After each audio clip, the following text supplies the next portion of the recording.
The absence of having minorities, African Americans, in the corporate world, in great part is due to the fact that, like anything else, we haven't been exposed to it. We don't know what it's like or what it's about. An example of that is my father, who was born in 1913. I was in the paper with Jack Cassidy, our former CEO, and my nickname is Butch, and my dad looked at that. He said, look at Butch and his boss, because he could not conceive of a black man being the boss. That Jack worked for me, worked for the board. And those things are troubling and not easy. My first clear understanding of what it meant to be African American in corporate America began at about day 2. So day 1 was wonderful. A lot of people greeted me, and it was quite nice. Day 2 is when I came to understand that there were only 3 other African Americans in the building who were professionals, and then there were a number of African Americans as support people. But I started being called by the other 2 people's names.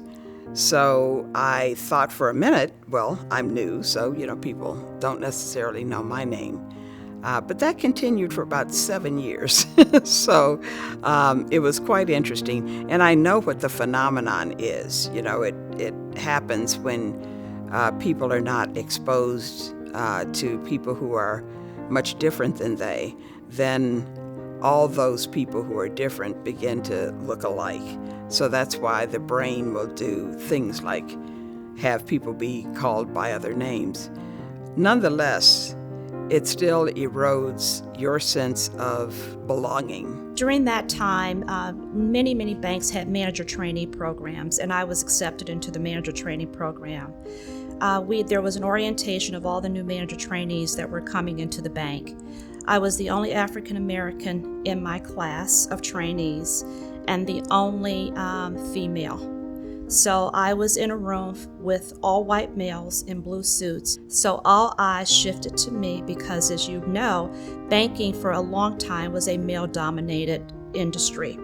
But I didn't feel intimidated. I felt confident that no matter who was around me, I had a purpose in that bank and I was placed there for a reason. Oftentimes, the issues that you're dealing with go unnoticed. For instance, I would have to bill 1,900 hours, but still would represent the firm at these diversity conferences to bring new diverse talent or interview students from different colleges. But you still want me to bill 1,900 hours with all this, and none of my white colleagues have to deal with that. And so, oftentimes it's kind of one of those strains we call the black tax, which I love doing that kind of work. But the problem is you're not compensated for it. It's important for you to understand how to be successful and what it takes to be successful.